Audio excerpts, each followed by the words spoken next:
이 시간에 예배 자리에 나오신 우리 성도님들 주 안에서 사랑하고 축복합니다.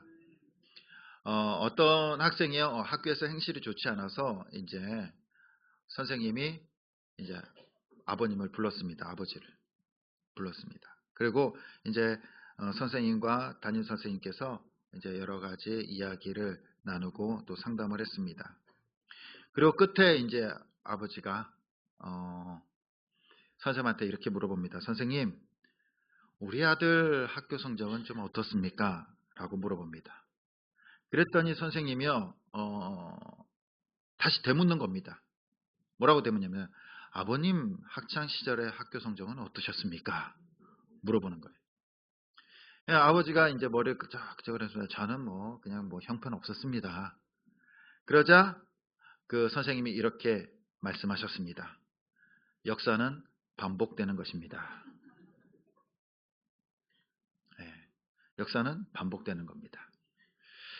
우리는 단순히 역사를 중요하다라고 해서 배웁니다. 근데 역사를 왜 배웁니까? 왜 배울까요? 그냥 과거의 지식을 쌓기 위해서 배울까요? 그 과거를 통해서 현재의 교훈을 받고 더 나은 미래로 나아가기 위해서 우리는 역사를 배웁니다. 단순히 역사는 지식이 아닙니다. 그래서 역사는요, 현재와 미래를 위해서 존재하는 것이 역사예요. 그래서 영국의 역사학자 이에치 칸은요, 그의 저서 역사란 무엇인가라는 책에서 이렇게 말합니다. 역사란 역사학자와 역사적 사실 사이에 부단한 상호작용이며 현재와 과거의 끊임없는 대화이다라고 말합니다. 이것이 무슨 말이냐면요, 역사란 역사학자와 역사적 사실의 상호작용. 그러니까 누가 그 역사를 기록하느냐에 따라서 역사가 달라질 수 있다는 거예요. 그래서 누가 기록하느냐, 역사학자. 그리고 현재와 과거의 끊임없는 대화라는 겁니다. 그러니까 이 과거의 역사가 현재가 없다면요, 무의미하다는 거예요. 역사는요, 과거의 유물이 아니에요. 현재와의 계속 대화를 하면서 현재를 변화시켜 나가기 위한 것이 역사라는 겁니다. 그렇기 때문에 과거의 역사가 현재를 살아가는데 또 미래를 살아가는데 발목을 잡는다면요, 그 역사는 의미가 없는 거예요. 오늘 말씀에 보면요, 사도 바울이요, 고린도 교회 성도들에게 그 과거의 구약의 역사를 언급하면서 교훈하고 있습니다. 당시 구약 시대, 그러니까 모세 시대랑 고린도 교회 성도들 간의 그 시간적인 차이는요, 한 1000년 이상 차이가 나는 거예요. 1000년 이상. 1500년에서 1000년 이상의 그 시간적 그리고 문화적, 장소적인 차이가 있다라는 겁니다. 그러나 이 사도 바울은요, 그 시간과 문화적인 차이가 있음에도 불구하고 이스라엘 역사를 통해서 이 성도들을 교훈하고 있다는 거예요. 그리고 이스라엘 백성이나 고린도 교회 성도들이나 다를 바가 없다라고 말하고 있습니다. 그래서 1절부터 4절까지의 말씀에 보면은 이렇게 시작합니다. 우리 같이 한번 읽어보겠습니다. 시작. 형제들아,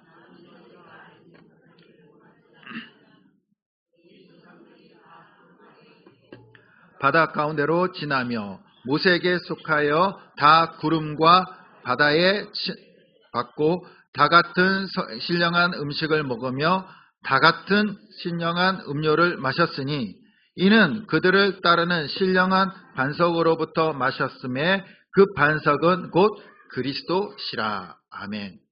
여기에서 이 사도 바울은요, 출애굽 역사를 짧게 언급하면서요, 뭐라고 했냐? 다 구름 아래 있었고, 다 바다 가운데로 지났고, 다 구름과 바다에서 세례를 받고, 다 같은 신령한 음식을 먹고, 다 같은 신령한 음료를 마셨다라고 말합니다. 뭘 강조하고 있습니까? 다 같이 똑같이 하나님의 은혜를 받았다는 거예요. 이스라엘 백성들이 애굽 땅에 있을 때, 노예로 있을 때 그들은 고통을 받았습니다. 하나님의 주권적인 역사로 그들을 이끌어내시죠. 그리고 다 같이 구름 기둥과 불 기둥으로 광야에서 그들을 똑같이 돌보십니다.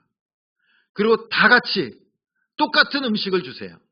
다 같이 똑같은 그 광야에서 물을 마시게 하십니다.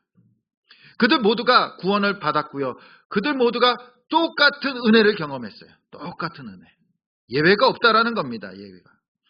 하나님의 은혜에는요, 어떠한 차별도 볼 수 없어요. 차별도 볼 수 없어요. 동일하게 똑같은 은혜와 은총을 입었다는 강조하고 있습니다. 그리고 과거에 이 구원받은 이스라엘 백성들이 고린도 교회 성도들과 똑같다라고 또한 말하고 있습니다. 고린도 교회 성도들은요, 예수 그리스도로 말미암아 세례를 받았어요. 세례를. 그런데 그 세례가 뭐라는 겁니까? 과거에는 바다를 지나가는, 홍해를 지나가는 것이 세례였다라는 거예요. 또한 과거에 그들이 만나와 하나님께서 주신 물을 마셨다는 거예요. 그래서 살아갈 수 있었다는 겁니다.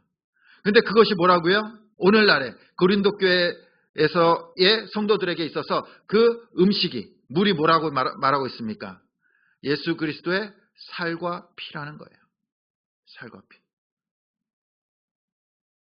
그렇기 때문에 이스라엘 백성들이 받은 그 홍해를 건너고 그들이 광야에서 먹었던 떡과 그 물, 만나와 물, 그것이 고린도 교회에 있어서는 세례였고 그리고 예수 그리스도의 살과 피였다라고 말합니다. 그렇기 때문에 광야 생활했던 이스라엘 백성들이나 고린도 교회 성도들이나 뭐라는 거예요? 하나님의 똑같은 은총을 받고 은혜를 입고 하나님의 백성이 되었다라고 말하고 있어요. 백성이 되었다. 우리도 그렇지 않습니까? 우리도 예수 그리스도를 믿고 예수 그리스도로 말미암아 세례를 받고 예수 그리스도께서 주시는 그 살과 피를 먹음으로 떡과 포도주를 마심으로 주 안에서 하나님의 자녀가 된 줄 믿습니다. 이처럼 하나님의 은혜를 받은 이스라엘 백성들이었지만 사도 바울은요, 뼈아픈 역사의 아픔을 지적하고 있어요. 이스라엘 백성들이 어떻게 됐냐면요, 멸망받았다라고 말합니다. 5절에 보면 그러나 그들의 다수를 하나님이 기뻐하지 아니하셨으므로 그들이 광야에서 멸망받았느니라. 멸망을 받았다라는 거예요.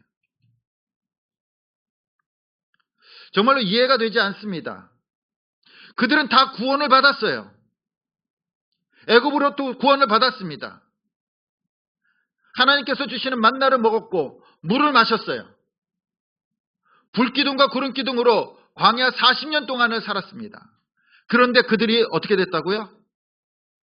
멸망받았다라고 말합니다. 멸망. 하나님께서 멸망시키셨어요, 그들을. 그 이유가 뭡니까? 그 이유가 7절부터 그 이유를 설명하고 있어요. 그들이 왜 멸망을 받았는지. 그들은요, 우상 숭배하는 자들이 되었습니다.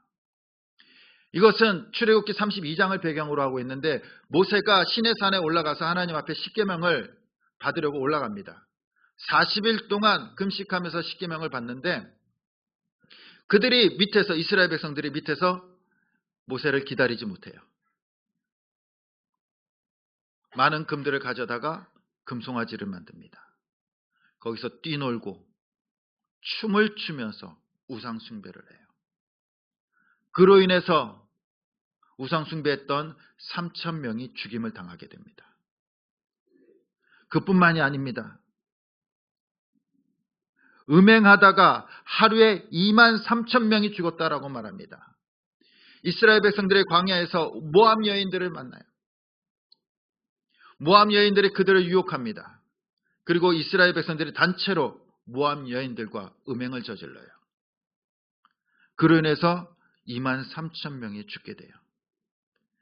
또한 하나님을 시험하다가 뱀에 물리기도 하고요. 그리고 원망하다가 멸망당하기도 합니다. 9절에 보면 저희 중에 어떠한 이들이 주를 시험하다가 뱀에게 멸망당했다라고 말합니다. 또한 10절에 보면 저희 중에 어떤 이들은 원망하다가 멸망시키는 자에게 멸망하였나니라고 말합니다. 하나님께서 주시는 그 만나의 불평이에요. 하나님, 이 만나 말고 없습니까? 애굽 땅에는 더 좋은 것이 많았는데, 더 맛있는 것이 많았는데 왜 맨날 만납니까? 맨날 물만 먹고 메추라기만 먹고 좀 더 맛있는 거 주십시오. 광야 생활 너무나 지겹습니다. 원망하고 불평합니다. 심지어는요, 미리암과 아론이 모세를 원망해요. 그들의 역사는요, 원망의 역사였어요. 40년간. 근데 역사를 보면요, 40년 동안 이스라엘 백성들이 뭐 한 거 있습니까? 20년 동안 그들이 농사를 지었습니까? 작물로 뭐 밭을 갈았습니까? 그들이 우물을 팠습니까? 아니면 만나를 구하기 위해서 산을 오르락 내리락 거렸습니까? 아무것도 한 게 없어요. 한 것이 있다면 뭡니까? 하나님께서 주시는 만나를 먹었고 하나님께서 주시는 불기둥과 구름기둥으로 안전하게 광야 생활을 했어요. 그러나 그들의 역사는요, 불평과 불만의 역사였어요. 원망의 역사였다라는 겁니다. 우리도 그렇지 않습니까?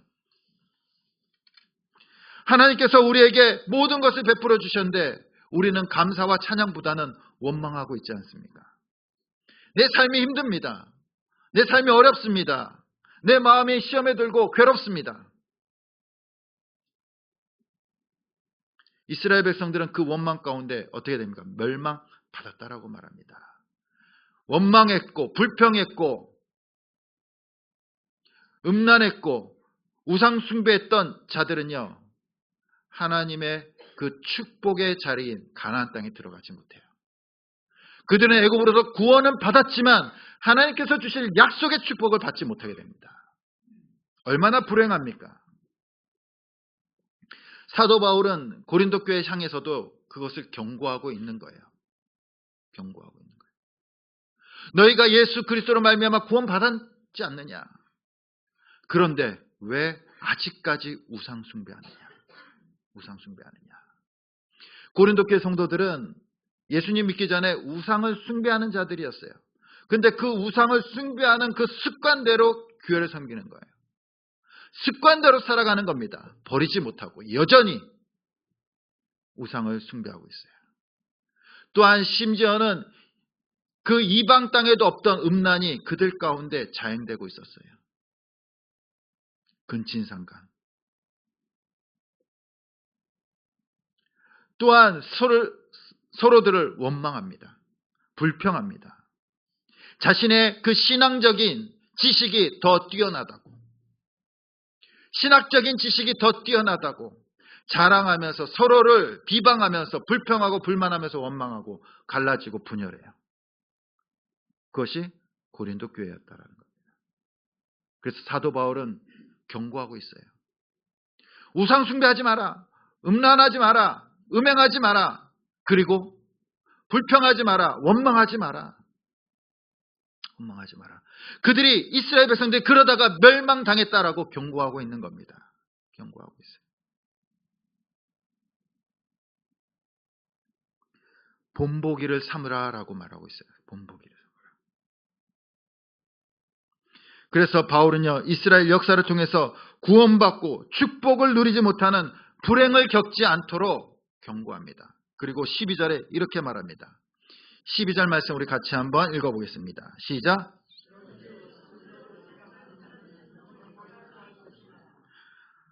너희들이 섰다라고 생각하고 온전하다고 생각하는 것을 조심하라는 거예요. 착각하지 말라는 겁니다. 고린도 교회 성도들의 문제점이 무엇이었습니까? 바로 자신들이 섰다라고 생각한 거예요. 올바르다라고 생각한 겁니다. 자신이 바울로부터 받은 신학, 아볼로부터 받은 신학, 그러한 성경적 지식들이 뭐라는 거예요? 그것이 맞다라는 거예요. 이것이 진리라는 겁니다. 그래서 서로 어때요? 타협하지 않아요. 내가 갖고 있는 신앙, 내가 갖고 있는 성경적 지식이 맞다라는 겁니다. 그렇기 때문에 그걸로 인해서 싸우고 분열하고 다투는 거예요.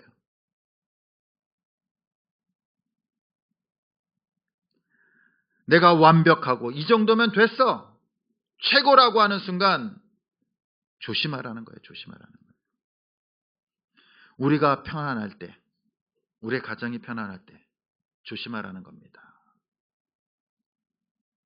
나의 신앙이 이 정도면 됐어, 그때를 어떻게 하라고요? 조심하라는 거예요. 이 정도면 좋다라고 생각할 때, 하나님의 축복이 요 정도만 내려주시면은 뭐 적당해, 그럴 때 조심하라는 겁니다. 그때가 넘어질 때라는 거예요. 넘어질 때. 제가 신학대학원에 입학하고 나서 이제 생활하다가 거기서 이제 존경하는 목사님이 생겼습니다. 물론 개인적인 뭐 연결고리는 없어요. 그 목사님이 매년 이제 때가 되면요, 신대원에 오셔가지고 신학생들에게 밥을 다 사주세요. 그때 한 850명, 1000명 가까이 됐는데 직원들까지 하면 거의 뭐 그렇게 되겠죠. 다 밥을 사줍니다. 그것도 그냥 밥이 아니에요. 고기예요. 네.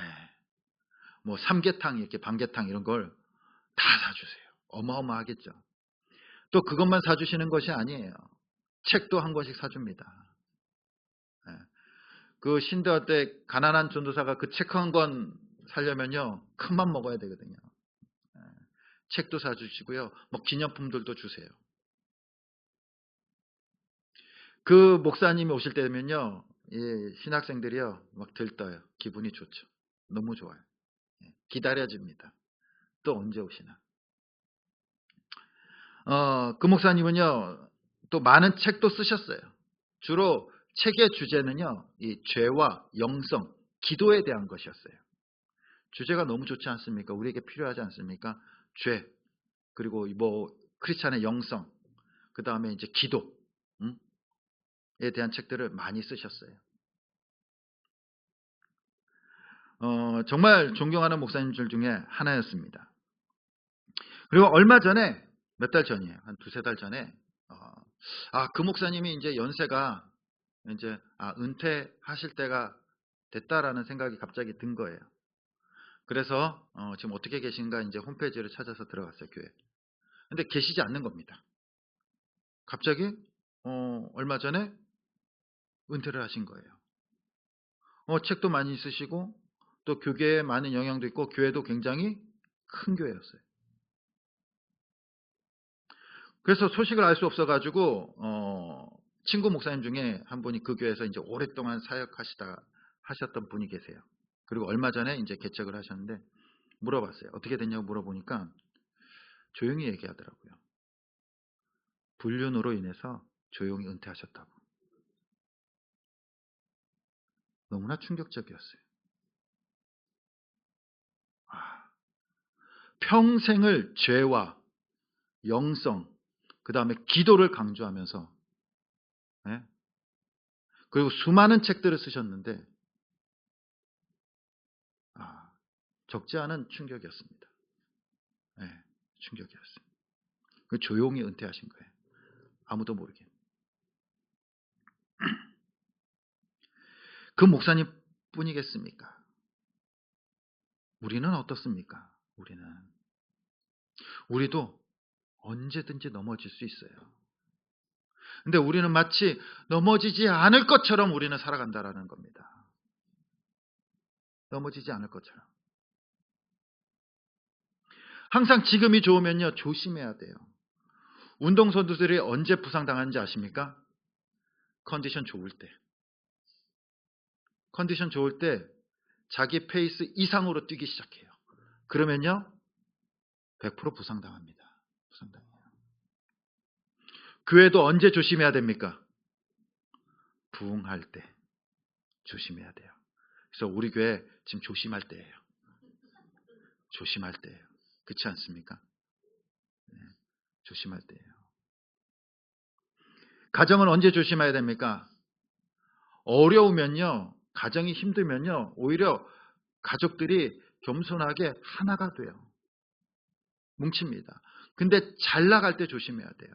일이 잘 풀릴 때 조심해야 된다는 겁니다. 일이 잘 풀리고 또한 사업이 잘 될 때 조심해야 돼요.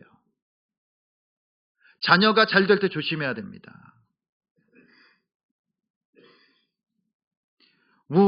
남편이 승진하거나 또한 인정받을 때 조심해야 돼요. 잘 나갈 때 사람이 어떻게 됩니까? 그때부터 자기를 자랑하기 시작해요. 자기를 자랑하기 시작해요. 남편을 자랑하고 자녀를 자랑하고 가정을 자랑하고 사업을 자랑하기 시작해요. 그때가 뭡니까?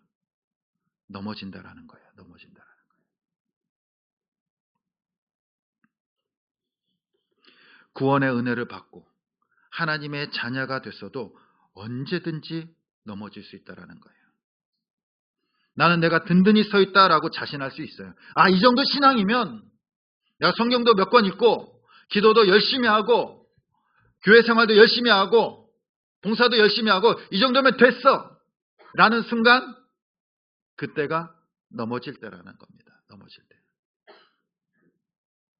그렇기 때문에 우리는 우리 자신에 대해서 확신해서는 안 돼요. 구원의 확신을 가지라 그러죠. 그거는 자기 자신에 대한 확신이 아니에요. 중요한 것은요, 무엇을 확신하느냐는 거예요. 무엇을 확신하느냐. 우리는요, 우리 신앙생활에서 내 자신을 확신해요. 내 자신을.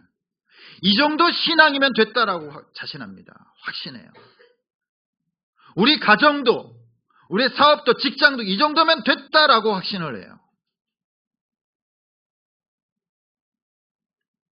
믿음의 기준, 믿음의 확신은요, 내 자신이 아니에요. 내 자신이.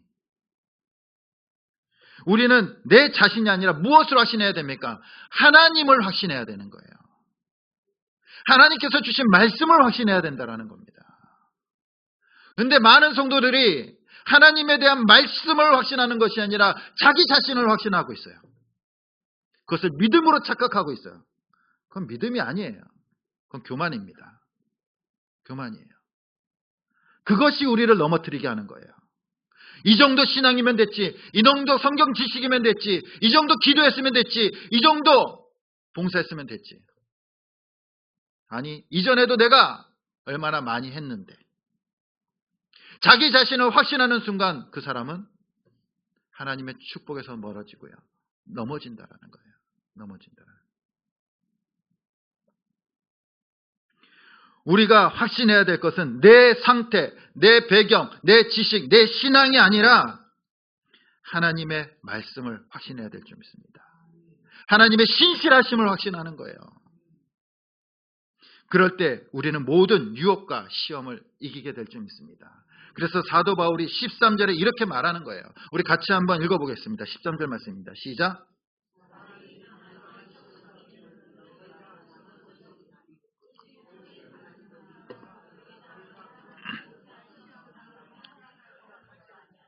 시험 당할 즈음에 피할 길을 내사 너희로 능히 감당하게 하시느니라. 아멘. 이 구절을 보면요, 12절과 전혀 이해가 되지 않아요. 다른 말씀인 것 같아요. 그러나 같은 말씀이에요. 같은 말씀. 선줄로 생각하는 자는 넘어질까 조심하라. 사람이 감당할 시험 밖에는 너희에게 당한 것이 없나니 오직 하나님은 미쁘사 너희가 감당하지 못할 시험 당함을 허락하지 아니하시고 시험 당할 쯤에 또한 피할 길을 내사 너희로 능히 감당하게 하시느니라. 근데 우리는 이 구절을 가지고요, 이렇게 생각한다는 거예요. 내가 지금 겪는 어려움, 내가 지금 겪는 아픔들, 고난들, 너무나 힘듭니다. 그래도 하나님께서 감당할 수 있는 시험을 주셨으니까 이길 수 있습니다 라고 생각한다는 거예요. 그리고 하나님께서 나에게 피할 길을 주실 거야. 그러나 그런 뜻이 아니에요. 그런 뜻이 아니라는 겁니다. 이스라엘 백성들이 광야에서 출애굽하게 됩니다. 애굽을 나옵니다. 그들이 어디에 살았습니까?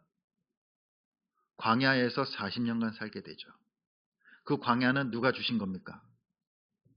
광야는 누가 주신 거죠? 하나님께서 주신 거죠. 하나님께서 이스라엘 백성들에게 주신 환경이라는 거예요. 환경.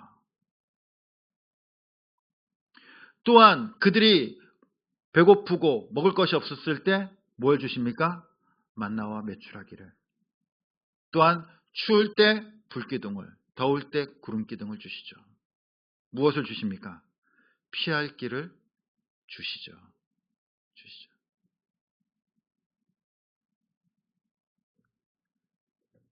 그것은 바로 하나님 안에 있을 때 가능하다라는 거예요. 하나님 안에 있을 때. 광야하더라도 하나님 안에 있을 때 그 피할 길을 주시는 거예요. 하나님 안에 있을 때. 이 말씀은 단순히 나의 고통을 지나가게 해주세요. 길을 주세요. 물리적인 해결을 주세요가 아니에요. 이 말씀은 그 시험도 하나님께서 주시고 그 길도 하나님께서 주신다는 거예요. 그렇기 때문에 너희는 어디에 있으라는 거예요? 하나님 안에 있으라는 거예요. 하나님 안에. 우리가 걸어가는 그 환경도 하나님께서 주시고 살아가는 하루도 하나님께서 주시는 것이기 때문에 그것이 광야길이든 가나안길이든 하나님 안에 있을 때 모든 피할 길을 우리에게 주실 줄 믿습니다.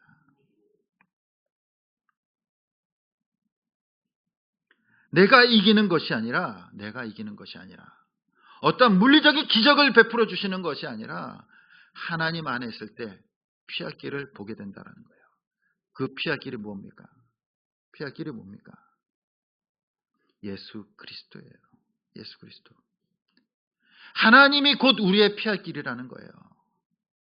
우리가 불기둥을 주십시오. 구름기둥을 주십시오. 라고 말하는 것이 아니라 우리의 환경을 바꿔주십시오. 라고 말하는 것이 아니라 하나님의 그 신실하신 약속을 믿을 때 하나님께서 우리를 인도해 주실 줄 믿습니다. 그것이 우리의 피할 길이에요. 우리 사랑하는 성도님들, 우리는 연약합니다. 우리는 연약해요. 누구라도 넘어질 수 있고요. 쓰러질 수 있습니다. 그러나 중요한 것은요. 오직 하나님 안에 있을 때 우리는 모든 것을 감당하고 모든 것을 이기게 될 줄 믿습니다. 이스라엘 백성들은 하나님 안에 있었으나 하나님을 떠나버려요. 우상 숭배로 하나님에서 떠나버립니다. 하나님이 아닌 다른 것을 의지하기 시작해요. 물질을 의지하고 명예를 의지하고 사람을 의지하기 시작했을 때 그들은요 하나님의 그 보호하심에서 떠나고 멸망의 길로 간다라는 거예요.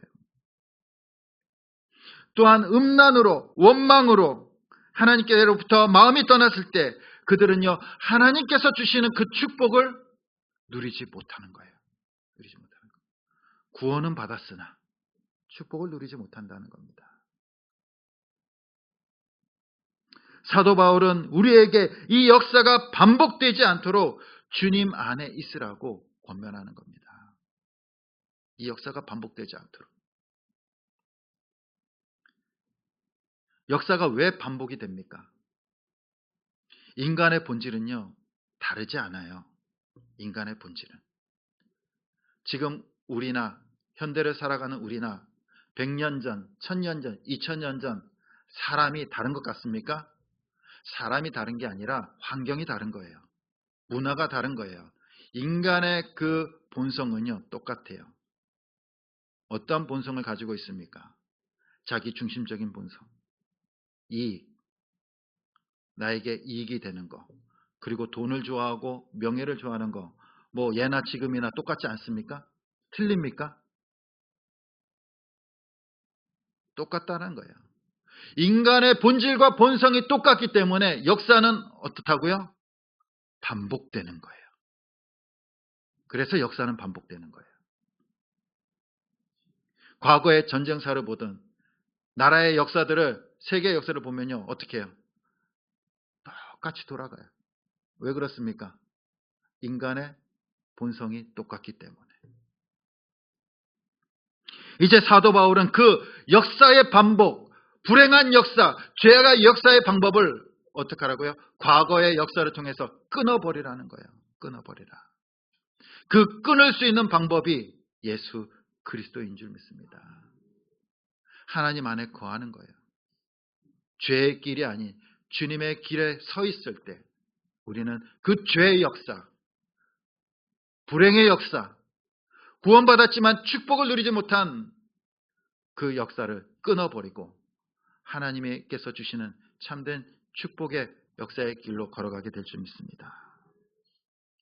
그것은 내 자신을 확신하는 것이 아니라 하나님의 말씀을 확신하고 하나님의 그 신실하심을 확신하고 살아가는 겁니다. 그래서 그 새로운 하나님의 역사가 우리의 역사가 되길 간절히 소원합니다. 우리의 잘못된 역사, 과거를 끊어버리는 건요, 인간의 힘으로 되지 않습니다. 왜 그렇습니까? 인간은 똑같기 때문이에요. 그 본성과 본질이 똑같기 때문에 인간의 힘으로 그것을 끊어버릴 수 없어요. 그 끊어버릴 수 있는 길은 피할 길을 주시는 그 하나님, 우리를 구원해 주신 그 예수 그리스도의 그 은혜, 그리고 하나님의 말씀인 줄 믿습니다. 날마다 우리가 주님 안에서 그 하나님 안을 신뢰하면서 하나님께서 주시는 그 축복의 길을 걸어가는 새로운 역사의 주인공들이 될 수 있기를 간절히 주님의 이름으로 축원드립니다. 이 시간 우리 함께 찬양